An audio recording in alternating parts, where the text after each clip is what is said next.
खाडे पुढारी ऑनलाईनमध्ये तुमच्या सर्वांचं मनपूर्वक स्वागत. महिला दिन विशेष या सिरीजमध्ये आपण मनोरंजन आणि राजकारण क्षेत्रात तसेच विविध क्षेत्रामध्ये प्रगतीपथावर असणाऱ्या महिलांशी चर्चा करतोय. आणि आज आपल्या सगळ्यांसोबत एक असं व्यक्तिमत्व आहे ज्या व्यक्तिमत्वाने अगदी शून्यातून आपल्या राजकारणाची सुरुवात केली आणि आता सध्या ते शिवसेनेकडून राज्यसभेच्या सदस्या खासदार आहेत. आणि अर्थातच मी बोलतेय आपल्या सर्वांच्या महाराष्ट्राच्या लाडक्या अशा प्रियंका चतुर्वेदी यांच्याबद्दल. नमस्कार. तुमचं खूप स्वागत आहे पुढारी ऑनलाईनमध्ये. तुमचा खूप खूप आभार. सर्वात आधी तुम्हाला महिला दिनाच्या खूप खूप शुभेच्छा. आपको भी. नक्कीच नक्कीच. बरं, यांच्या राजकारण क्षेत्राबद्दल आपण बोलूया. आप जब यहाँ पे आए, जब आप इसमें राजकारण में आए, राजनीति में जब आप आए, उसके पहले भी आपका एक स्ट्रगल रहा होगा जिससे आप यहाँ तक पहुँचे. उसके बारे में या उसको एज अ महिला आप कैसे देखती हैं? मैं जब राजनीति में दूर दूर तक मुझे कभी नहीं लगा था मैं राजनीति से कभी जुड़ूंगी, पर जब मुंबई में 26/11 हुआ था उससे मेरे जो मैं बिज़नेस करती थी अपना और अच्छे खासे 2 बच्चे थे, उनको देखभाल कर रही थी, बिज़नेस चल रहा था, पर उसने मेरा पूरा आउटलुक लाइफ में चेंज कर दिया. मैंने जिस तरीके से मुंबई पे हमला हुआ, हमारे लोग वहाँ पे उनकी डेथ हुई टेररिस्ट अटैक में, तो मुझे लगा कि समाज के लिए मुझे समाजकरण में किसी तरीके का काम रोल निभाना ज़रूरी है. उससे देखते देखते राजनीति हुई. अब राजनीति से जब मैं जुड़ी तो दिक्कतें बहुत थी क्योंकि महिलाएं बहुत कम हैं. अब बात की जाती है महिला सशक्तिकरण की, महिलाओं को लाने की, पर महिलाओं के लिए कोई रास्ता नहीं बनाते हैं. और स्पेशली जो जिनके पास कोई फैमिली बैकग्राउंड नहीं है, बहुत सारे पैसे नहीं हैं और कोई कांटेक्ट नहीं है, वो उनके लिए डिफ़िकल्ट होता है. पर मैं ये सारे अपने आई न्यू कि ये कमियां हैं, उसके लिए आई स्ट्रगल हार्डर. मेरा एफर्ट डबल था to be able to succeed in that line. काफ़ी उसमें दिक्कतें थी. फैमिली को भी लगता था क्यों मैं इसमें आकर मैं क्यों अपना समय बर्बाद कर रही हूँ, क्योंकि शायद कुछ मिलेगा नहीं, कहीं आगे बढ़ने का मौका नहीं मिलेगा. फिर भी हम कोशिश करते रहे, अपने अपने क्षेत्र से काम करते रहे और आज यहाँ पर हूँ. नक्कीच नक्कीच. जैसे कि आपने कहा कि फैमिली से भी ऐसा था कि शायद आगे जाके कुछ होगा नहीं, वैसे ही इंडिया में बहुत जगह पे अभी भी होता है कि अरे इस फील्ड में अगर ये लड़की गई तो सक्सेस होगी नहीं होगी, फैमिली वालों के लिए भी क्वेश्चन मार्क रहता है. तो आपको अभी फिलहाल हमारी इंडिया में जो वुमेन एम्पावरमेंट है उसके बारे में आप क्या सोचती है या क्या लगता है आपको? देखिए, मैं कहूँगी अगर एक महिला कॉर्पोरेट जॉब लेती है, उनको फिर भी पता होता है कि वो मैनेजर बनेंगे, मैनेजर से आगे बढ़ेंगे, सीनियर लेवल रोल्स मिलेंगे. राजनीति में आपको आज लग रहा होगा कि आप बहुत अच्छा कर रही हैं, कल आपको शायद कहाँ पे फेंक दिया जाएगा आपको पता भी नहीं है. तो देयर इज़ नो पाथ. तो इसलिए परिवारों को ये टेंशन रहती है कि आप अपना इतना समय देंगे, साल देंगे, कष्ट रहेंगे, किसी तरीके की अगर आप फाइनेंशियल कंट्रीब्यूटर हैं फैमिली में, वो भी आपकी इकोनॉमिक स्टेबिलिटी नहीं है. तो ये सारी, और मेरे तो 2 बहुत छोटे बच्चे थे जब मैंने राजनीति शुरू की, तो मेरे परिवार को यही टेंशन रहती थी कि एक तो राजनीति से जुड़ी हुई महिलाओं के बारे में ऐसे अगर आप फिल्म की पोर्ट्रेयल्स देखेंगे, ऐसे दिखाते हैं कि महिलाएं हर तरीके से कॉम्प्रोमाइज़ कर आगे बढ़ रही हैं. इतनी शर्मनाक पोर्ट्रेयल होती है. तो फैमिली के मन में भी ये रहता है कि तुम क्या करोगी, कैसे बढ़ोगी. तो ये सारी दिक्कतों का सामना करना पड़ता है महिलाओं को. पर मैं कहूँगी इस समय पे, क्योंकि सारे राजनीतिक पार्टियां जानती हैं कि महिलाओं का होना बहुत इम्पॉर्टेंट है, महिला बड़ी संख्या में आकर वोट कर रही हैं. वो परिवार अगर एक पार्टी को वोट कर रहा है, महिलाएं सोच समझ कर किसी और पार्टी को वोट दे देती हैं, तो अपना वोट वो जाहिर कर रही हैं. तो विमेन के लिए स्पेस अब बनना शुरू हुई है और सारी राजनीतिक पक्षों को लग रहा है कि महिला भागीदारी होना ज़रूरी है. पर दशा दिशा तभी बढ़ेगी जब सारी महिलाएं जो राजनीति में हैं एकजुट होकर आवाज़ उठाएंगी कि हमें और भागीदारी बढ़ानी है. अब तक वहाँ पे महिला रिजर्वेशन बिल असेंबलीज में नहीं पास हुआ है या पार्लियामेंट में पास नहीं हुआ है. तो ये भी होना ज़रूरी है. जैसे पंचायत में, लोकल बॉडीज़ में है, वैसे अगर असेंबलीज और पार्लियामेंट में होगा, लोकसभा इन सब में, तो महिलाओं की भागीदारी बढ़ेगी. ज़रूर ज़रूर. जैसे कि आपने कहा कि अभी तक उतना महिलाओं को आगे जाने नहीं दिया जा रहा है, क्या आपको लगता है हमारे इंडियन पॉलिटिक्स में अभी भी जितने पुरुष पॉलिटिक्स में हैं उतनी ही महिलाएं हैं? क्योंकि हमेशा ये चर्चे का मुद्दा रहा है कि महिलाएं इतनी सक्रिय अभी भी राजनीति में नहीं है. आपको उसके बारे में क्या लगता है? नहीं, ये बात में कोई दो राय नहीं है कि महिलाएं जो जितने पुरुष हैं राजनीति में, उससे काफ़ी कम संख्या में महिलाएं हैं. और मैंने आपको दिक्कतें बताई कि फिनेंशियली कुछ उनको सपोर्ट नहीं मिलता है, परिवारों को छोड़ छोड़कर 24 घंटे 7 दिन तुम्हें काम करना पड़ता है, फिर भी हम लोग जनता की गाली खाते हैं कभी कभी।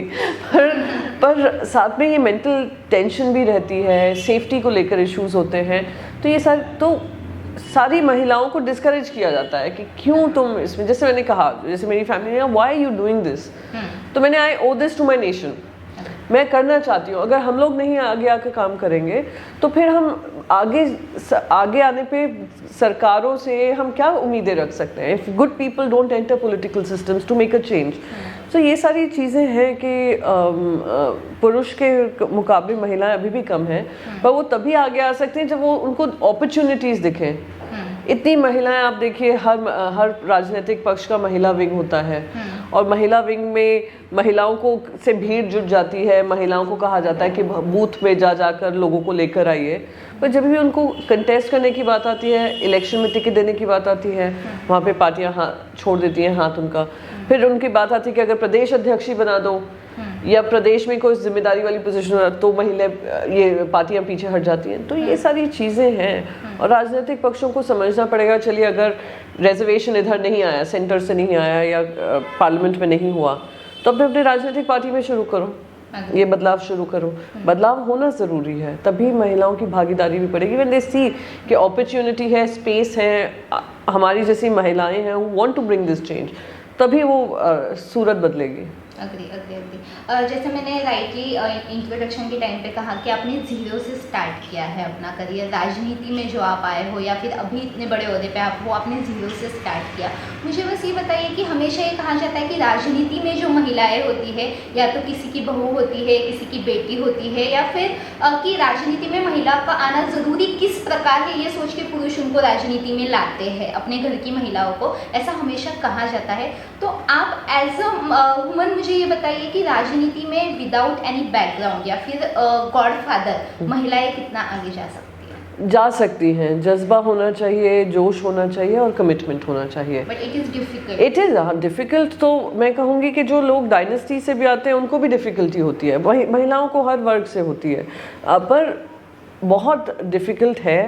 पर मैं मानती हूँ कि कभी कभी ये चैलेंज एक्सेप्ट कर लेना चाहिए, और तभी सूरत बदलती है। मेरे साथ में, जैसे आपने कहा, ज़ीरो से शुरुआत हुई थी, मैंने शून्य से शुरू किया, तो इसलिए मैं दर्द समझती हूँ। आज अगर मैं कभी आवाज़ उठाती हूँ, मैं इसलिए उठाती हूँ क्योंकि ये मेरा कमिटमेंट था कि अगर देश में बदलाव लाना है, महिलाओं की आवाज़ बुलंद करनी है, तो आपको ही सक्रिय होना पड़ेगा। मैं उस कमिटमेंट से करती हूँ। तो जो लोग शून्य से शुरू करते हैं वो ये जिम्मेदारी समझते हैं क्योंकि उन्होंने बहुत पथराव पास किए हैं। So I will just say कि अगर जुनून है, कमिटमेंट है, there is nothing that can stop you. और कहीं भी आप कोई भी क्षेत्र में देख लीजिए, तो मैं तो हर महिला से कहूँगी कि आज आप दूसरे देशों में देखिए, दूसरे देशों में जहाँ जहाँ महिला लीड कर रही हैं, वो देश अच्छा कर रहे हैं। जो देशों में महिलाएं सक्रिय हैं, वो देश काफ़ी इंक्लूसिव हैं, उनकी पॉलिसी सबको साथ में लेकर चलने की है, और वो नीचे से सोचती हैं कि घर में पानी की व्यवस्था हो, बच्चों की पढ़ाई की व्यवस्था हो, घर में इतनी पैसे बचा सकें जैसे हम आने वाले समय में इस्तेमाल हो सके, तो वो ये सब सोचकर फिर अपनी रणनीति करती हैं। So I think it is very important for women to be there. Difficulties आती हैं, हर करियर चॉइस में आती हैं, इसमें ज़्यादा आती हैं क्योंकि ये वेरी मेल डोमिनेटेड है, पर चेंज होगा। एग्जैक्टली, जैसे आपने अभी कहा कि मेल डोमिनेट है, राइट। तो जब आप राजनीति में आइए, आपके शुरुआती दिन थे या फिर अभी भी, हमेशा कोई भी क्षेत्र हो, कोई भी फील्ड हो, महिला को कहीं ना कहीं दुय्यम स्थान या फिर दूसरा स्थान दिया जाता है कि मतलब एज अ रिस्पेक्ट के मामले में हो या फिर कपड़े के मामले में हो, कोई भी इसमें दुय्यम स्थान कहीं ना कहीं पे महिलाओं को अब भी दिया जाता है। आपके साथ ऐसा कभी कोई एक्सपीरियंस हुआ है शुरुआती दिनों में, या अभी तक कभी भी ऐसा कुछ आपने फेस किया हो? देखिए, शिवसेना में एक बात मैं कहूँगी, शिवसेना ने मुझे कहीं भी किसी तरीके से कमज़ोर नहीं माना। उन्होंने कहा कि अगर हम कर पाते हैं, आदमी कर पा रहे हैं, तो हमारी महिलाएं भी बहुत सक्षम है, वो कर सकती हैं। अगर वो मेयर बन सकती हैं, वो इंचार्ज बन सकती हैं, वो राज्यसभा में जा सकती हैं, वो लोकसभा में जा सकती हैं, वो असेंबली में भी जा सकती हैं। तो और शिवसेना, जैसे मैंने कहा ना, राजनीतिक पक्ष भी उनको एक पाइपलाइन बनाना पड़ेगा।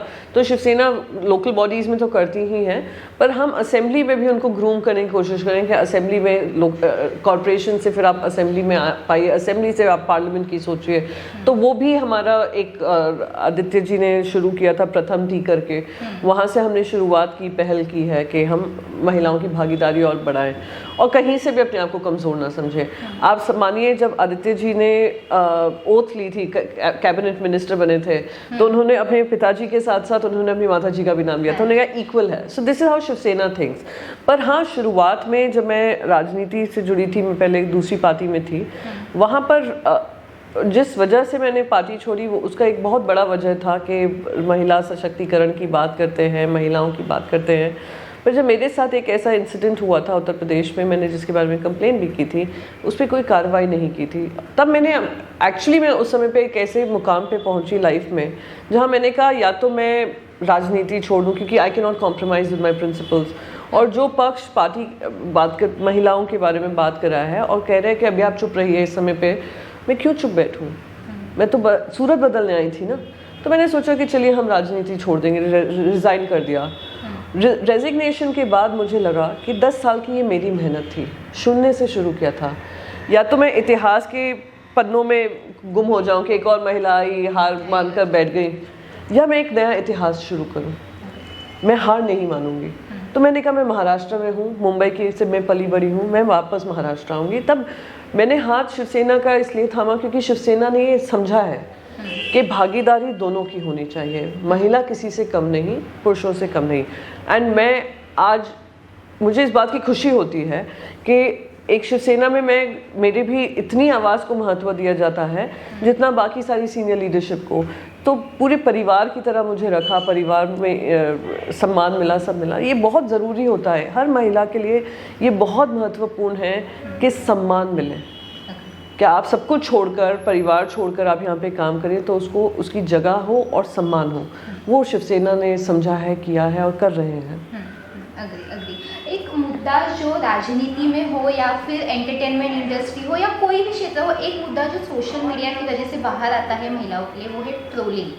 महिलाओं को हर एक तरीके से ट्रोल किया जाता है। जैसे आप शिवसेना में जब आपने प्रवेश किया, आपको भी इस कारण की वजह से ट्रोल किया गया था कि मराठी है, राज्यसभा की सदस्य जब आप बनी तब मराठी कोई तो सदस्य होना चाहिए, हिंदी को कैसे बना दिया, उससे भी ट्रोलिंग हुआ था, ये सारे मामले को लेके भी। तो क्या आपको लगता है कि आज भी किसी भी क्षेत्र में महिलाओं की ट्रोलिंग हद से ज़्यादा सोशल मीडिया की वजह से बढ़ गई है? बहुत बड़ी है, और मैंने तो बहुत सामना भी किया है। मैंने जब मेरी बच्ची के ऊपर भी थ्रेट्स आए थे, मेरे ऊपर भी थ्रेट्स आए थे। अभी भी मैं कोई भी अपना विचार रखती हूँ तो उसकी भी ट्रोलिंग हो जाती है। कभी मेरे IQ पे सवाल खड़े करते हैं, कभी मेरी अंडरस्टैंडिंग स्किल्स पे सवाल करते हैं, कभी मेरे लॉजिक को लेकर, यानी हर चीज़। कोई ऐसी चीज़ नहीं है जिसके बारे में ये लोग मेरे बारे में उल्टा सीधा नहीं कहते हैं। मीम्स बनाते हैं। जब महाविकास अघाड़ी सरकार बन रही थी तब मेरे ऊपर मीम्स बने थे, जब मैं राज्यसभा में आई तब मेरे ऊपर बनाए गए। तो ये तो बहुत ही और मैं इट इज़ मेंटली स्ट्रेसफुल। पता है, आप कितना भी आप कह दो इग्नोर करो, ये आपको स्ट्रेस बहुत देता है and it disturbs you mentally and your peace of mind. पर और ये इसमें किसी तरीके के हर राजनीतिक पक्ष को सोचना चाहिए कि कहीं ना कहीं कोई नियंत्रण लाया जाए, कोई कंट्रोल, सेल्फ कंट्रोल ही करे, सेल्फ रेगुलेट करे, और जिस तरीके से गंद मचा कर रखी है उसको बंद करना चाहिए। तो it is a mental harassment and मैं मानती हूँ कि मैं कोई भी काम कर रही हूँ, मैं जनता से जुड़े हुए काम कर रही हूँ। जो भी मैंने मुद्दे उठाए हैं वो जनता से मुद्दे उठाए हैं। मराठी को क्लासिकल लैंग्वेज का दर्जा मिले, उसका सवाल बुलंदी से मैंने उठाया और उसका जवाब पॉजिटिव राज्यसभा में मंत्री जी को देना पड़ा कि जल्द निर्णय आएगा और पॉजिटिव निर्णय आएगा। तो ये कह देना कि क्योंकि मैं कोई भाषा का इस्तेमाल नहीं कर रही हूँ या डज नॉट मीन कि मैं उनकी लड़ाई नहीं लड़ रही हूँ और मैं महाराष्ट्र की आवाज़ बुलंद नहीं कर रही हूँ। तो मेरी जिम्मेदारी है, मैं जिम्मेदारी समझकर मैं काम करती हूँ। ज़रूर। महिलाओं के जो चुनाव में खड़े होते हैं इसके बारे में हम थोड़ा बात करते हैं कि चुनाव में जब कोई औरतें खड़ी होती है उसके बाद मोस्टली ऐसा होता है कि वो नहीं विन कर पाती है या फिर नहीं आ जाती है। तो ऐसा क्या कम पड़ता है महिलाओं की तरफ से कि वो जीत नहीं पाती है, या फिर क्या ऐसा महिलाओं को करना चाहिए कि वो जीत पाए इलेक्शन? नहीं, कमी महिलाओं में नहीं है। मैं आपको बताऊं, सबसे बड़ी दिक्कत जब महिला को टिकट मिलती है ना, यूजुअली पहले तो महिला उनके रडार में ही नहीं आती। जो सिलेक्शन कमेटी बैठी हुई है, आप सारे इलेक्शन बॉडीज देख लीजिए, उसमें सिर्फ मेल है। वो इसी नज़रिए से चलते हैं महिला जीत ही नहीं सकती है।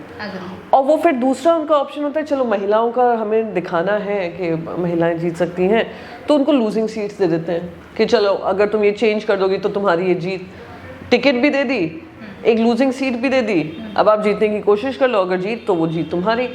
तो ऐसे उनके साथ भेदभाव भी होता है। उनको ऐसी सीट दे दी जाती है जो विनिंग सीट शायद नहीं होती हैं। तो महिलाओं को इसमें बहुत सक्रिय होना ज़रूरी है कि वो बताएं कि ये सीट मेरे लिए विनिंग सीट नहीं है और मैं इसमें खड़ी नहीं होंगी क्योंकि मेरी राजनीति ख़त्म हो जाएगी।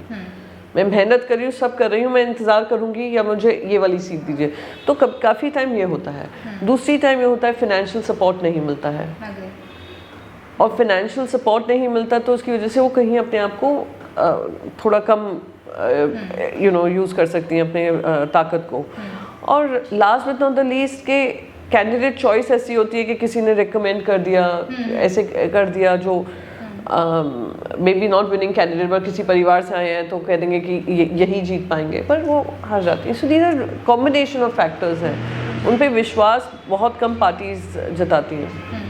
आपको लगता है राजनीति में महिलाओं ने और आगे आना चाहिए, या फिर आगे आना हो तो किस तरीके से उन्हें तैयारी करनी चाहिए और फिर आगे आना चाहिए? बिल्कुल आना चाहिए। और मैं कहूँ ये दौर जो चल रहा है, ये सबसे अच्छा समय है महिलाओं के लिए राजनीति में आना, क्योंकि उनके चर्चा है, उनका वोटिंग का आप देख रहे हैं कि एक पूरा वोट बैंक है। वो राजनीतिक पक्षों को समझ में आ रहा है कि महिलाओं का होना ज़रूरी है। तो महिला टारगेटेड स्कीम्स हो रही हैं। तो इस समय पे अगर महिलाएं राजनीति में आती हैं, I believe they will do tremendously well, और राजनीतिक पक्ष उनके लिए जगह बनाएंगे। अब रही बात दूसरी कि महिलाओं को मैं कहूँगी, दो चीज़ें हैं जब आप राजनीति में आती हैं।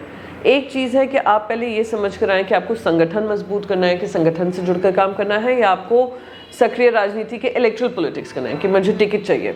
अगर टिकट चाहिए तो आपका काम होना चाहिए जहाँ पे आप कॉन्फिडेंस से जाकर कह सकें कि ये मेरा काम है, इतने लोग मुझसे जुड़े हैं, मैंने हर बूथ पे अपने बिठाए हुए हैं, मैं चुनाव लड़ना चाहती हूँ। कौन से लेवल पे आपको लड़ना है वो depends on your capacity, right? So with that confidence आप बस चले जाएं, जंप कर लें कि अरे चलो चुनावी सीज़न आ गया है, मैं टिकट मांग लेती हूँ, शायद मैं जीत जाऊँगी, मैं या तो मैं सेलिब्रिटी हूँ, या मैं किसी फैमिली से आई हूँ, या मेरे पास पैसा है, मैं जीत लूँगी। उस सोच से मत आइए, पहले अपना काम करिए। अब संगठन वाली राजनीति है कि आप समझिए कि मैं यहाँ पर इस संगठन में अगर मैं ये जिम्मेदारी लेती हूँ कि मैं जिम्मेदारी मांगूँ पहले तो, और जिम्मेदारी आप जब मुझे मिले तो मैं उसको पूरी निष्ठा से, पूरे कमिटमेंट से मैं उसको फुलफिल करूँ। तब संगठन भी आपको देखता है, संगठन कहता है नहीं, what she is doing is right, what she is doing is good, और हमें इनको आगे बढ़ाना है। तो ऐसे तो ये दोनों चीज़ों में कमिटमेंट होता है, और ये रियलाइजेशन आपको शुरू होने से पहले, किसी पार्टी में ज्वाइन करने से पहले होना चाहिए। और मोस्ट इम्पॉर्टेंटली ये क्लैरिटी होनी चाहिए कि आप राजनीति से जुड़ रही हैं, और जिस राजनीतिक पक्ष से जुड़ रही हैं, आप उनके लिए क्या कर सकती हैं, क्या आपका कंट्रीब्यूशन है। तो ये once you are clear in this, तो आई डोंट थिंक कोई भी आपको रोक सकता है फ्रॉम वॉकिंग अहेड। हाँ, जरूर। अब मेरा अगला सवाल ये है, मतलब एज ए वुमन आपको ये बताना है ना किसी राजनीतिक पार्टी से, बट आपको एज ए वुमन क्या लगता है कि जब ये ट्रोलिंग होती है या महिलाओं को कोई दुय्यम स्थान दिया जाता है, आपने कहा कि मेंटली बहुत इफेक्ट करता है ये चीज़, तो महिलाओं को क्या करना चाहिए इन सब चीज़ों को इग्नोर करने के लिए, या फिर इनसे बाहर निकलने के लिए उन्हें मोटिवेट कैसे रहना चाहिए, अगर आप आपकी तरफ से बताना? मैं तो बस ये कहूँगी, जो लोग ट्रोलिंग करते हैं उनसे बड़े कायर कोई नहीं है। वो कायर इसलिए हैं क्योंकि वो नहीं देख सकते हैं कि एक महिला सशक्त आवाज़ में अपनी आवाज़ बुलंदी से रख रही है, अपने आइडियाज़, अपने विचार रख रही है। मैं हमेशा महिलाओं से कहती हूँ, कभी भी आप अपना ट्विटर अकाउंट डीएक्टिवेट मत करिए, और अगर राजनीति पे बोलने की वजह से आपकी ट्रोलिंग हो रही है तो और खुल के बोलिए क्योंकि ऐसे लोग आपको चुप कराने की कोशिश करते हैं। चुप बैठने का काम आपका नहीं है, आपको अपनी आवाज़ बुलंद रखने का। और जब जब आवाज़ दबेंगी हम महिलाओं का और सोसाइटी में रोल कम होता रहेगा। तो मैं उनसे बस ये कहूँगी कि आपके पास राइट्स हैं, आपके पास ऐसे पुलिस में सेक्शन आईपीसी सेक्शंस हैं जिसका आप इस्तेमाल कर कर ऐसे लोगों को जेल तक पहुंचा सकती हैं। मैंने किया है। कभी कभी जब बच्चों पे थ्रेट आता है, चलिए आप मेरे बारे में उल्टा सीधा कहिए, जो कहना है कहिए, मैं आपको इग्नोर कर दूं, ब्लॉक कर दूं, म्यूट कर दूं, पर अगर आप मेरे बच्चों के बारे में बोलते हैं, that's a fine line nobody can cross. तो मैंने जाकर पुलिस स्टेशन में कंप्लेन की थी और वो बंदा अरेस्ट भी हुआ था, उसने माफ़ी भी मांगी थी। जैसे अभी आशीष शेलर जी ने मेरे बारे में उल्टा सीधा प्रेस कॉन्फ्रेंस करके झूठ बोला कि मैंने कुछ कहा है, मैंने उनके ऊपर डेफेमेशन फाइल किया हुआ है। चलिए आइए, आप सुप्रीम कोर्ट आइए, आप हाई कोर्ट आइए, दिल्ली हाई कोर्ट, और जवाब दीजिए कि क्यों झूठा प्रचार कर रहे हैं मेरे बारे में। आशीष शेलर हैं, वो अतुल भटकलकर जी हैं, उन दोनों पे मैंने डेफेमेशन किया है और उनको माफ़ी मांगनी पड़ेगी। तो मैं बार बार कहूँगी, झूठ और ट्रोलिंग कभी भी मत सहिएगा, बोलते रहिएगा, अपनी आवाज़ कभी मत दबने दीजिएगा। ये लोग सब कावर्ड्स हैं जिनका पर्दाफाश करना बहुत ज़रूरी है, तभी ये लोग शांत होंगे। ज़रूर ज़रूर ज़रूर। एक लास्ट क्वेश्चन हम लेंगे कि महिलाओं की स्थिति है अभी बहुत अच्छी हो रही है, ऐसा कहा जब भी हम आर्ग्यूमेंट करते हैं कि महिलाएं उतनी सक्सेसफुल नहीं है, ये कहा जाता है कि हर एक फील्ड में अभी महिला आ गई है, यहाँ पे आगे जा रही है, वहाँ पे आगे जा रही है, लेकिन जो घर में जो औरतें होती है या फिर घर में जो महिलाओं की स्थिति होती है वो अभी भी चेंज उतनी हुई नहीं है, ऐसा मुझे लगता है। तो आपको क्या लगता है जो घर में महिलाओं की स्थिति है वो चेंज करने के लिए या वो माइंडसेट चेंज करने के लिए क्या बदलाव भारत में आने चाहिए, ऐसा आपको लगता है? आपको पता है highest number of suicide rates किसानों के बाद किसके हैं? हाउसवाइफ्स के हैं। एक महिला जो घर पे बैठती है, सब कहते हैं कुछ काम नहीं कर रही है, उनका घर में सम्मान भी नहीं देते हैं। घर ही तो संभाल रही हो, क्या कर रही हो? बच्चों को ही तो देख रही हो, क्या कर रही हो? पर वो कितनी बड़ी जिम्मेदारी है। आजकल के बच्चों के हाथ में मोबाइल फ़ोन है, उनके पास सारा दुनिया का ज्ञान है, they are open to any kind of negativity also. वो बच्चे, उनका कैरेक्टर ख़राब ना हो, उनका फ्यूचर ख़राब ना हो। आपने देखा जिस तरीके से सुल्ली बाई बुल्ली डील्स में हुआ, 19-19 साल के बच्चे हैं। तो एक माँ की जिम्मेदारी ये नहीं है कि अरे तुम बच्चे ही तो संभाल रही है, कोई कम जिम्मेदारी नहीं है, बहुत बड़ी जिम्मेदारी है। बच्चों का पालन पोषण पढ़ाई सब एक महिला संभालती है। घर में घर कैसे चलाना है, उसका खर्चा कैसे होना है, किन चीज़ों पे खर्चा होना है, वो चलाती है। एक पुरुष उनको आकर हाथ में 500 रुपये भी दे जाए, वो फिर भी 100 रुपये संभाल लेंगी। तो इसका सम्मान करना बहुत ज़रूरी है। और जब तक हमारे देशवासी महिलाओं को, हर परिवार की महिला को वो सम्मान नहीं देंगे, तब तक बदलाव नहीं होगा। ये सरकारें नहीं कर सकती हैं, मैं आपको बताऊंगी। ये सरकारें एक ऐसा इकोसिस्टम बना दें, वो कर सकती हैं, पर ये सोसाइटल माइंडसेट से आएगा। जब हमारी बेटियां पढ़ेंगी, हमारे बेटे पढ़ेंगे और बेटों के मन में ये डाला जाएगा कि महिला सम्मान। मैं हमेशा कहती हूँ, गर्ल चाइल्ड की सेफ्टी के बारे में हम बेटियों को सिखाते रहते हैं, बेटा तुम ऐसे नहीं करना, बेटा तुम इस समय पे मत निकलना। अरे बेटों को सिखाओ ना, बेटों को सिखाओ किस तरीके से महिलाओं की इज्जत की जाती है। और जब वो बेटे घर में अपनी माँ की इज्जत नहीं देखते हैं ना, वो बाहर जाकर दूसरी महिलाओं के साथ बेइज्जती करते हैं। सो दिस इज़ वेरी इंपॉर्टेंट। आप ये समझो कि जो नींव होती है घर की, एक महिला होती है। जब तक ये सोच नहीं आएगा, तब तक ये बदलाव नहीं आएगा। घरों से ही बदलाव आएगा, सोसाइटी से ही बदलाव आएगा। अग्री। महिला दिन के इस मौके पे महाराष्ट्र भर से आपको सारी महिलाएं फिलहाल देख रही है, उनको लास्ट मैसेज आपको कुछ देना होगा तो क्या है? मैं उन सभी से कहूँगी कि हमारी जो धरती है, हमारा जो राज्य है, उसमें जय शिवाजी से पहले जय भवानी बोला जाता है। ये महिलाओं का सम्मान में बोला जाता है। तो आप सब काफ़ी सक्षम हैं, आप सब होनहार हैं, मेहनती हैं। किसी तरीके से अपने आप को कमज़ोर मत समझिएगा, कभी भी अपने आप को मजबूर मत समझिएगा। आप मजबूत हैं, और मजबूत इसलिए हैं क्योंकि इस राज्य ने महिलाओं का सम्मान किया है, महिलाओं को वो दर्जा दिया है जो किसी पुरुष से भी कम नहीं है। तो आगे आइए, राजनीति से जुड़िए, जहाँ भी जिस फील्ड में आपको काम करना है उस फील्ड में आप जुड़िए। और आप सभी को विमेंस डे की बहुत बहुत शुभकामनाएं। आने वाले समय में हर राज्य में, हर कोने में मैं जा सकूंगी, ये मेरी उम्मीद है। तर या आपल्या सगळ्यांसोबत होत्या राज्यसभेच्या सदस्या खासदार प्रियंका चतुर्वेदी। तुम्हाला या मुलाखतीबद्दल काय वाटतं मला खाली कमेंटमध्ये नक्की कळवा। सध्या या व्हिडिओमध्ये आपण इथेच थांबूया। पाहत रहा पुढारी ऑनलाईन।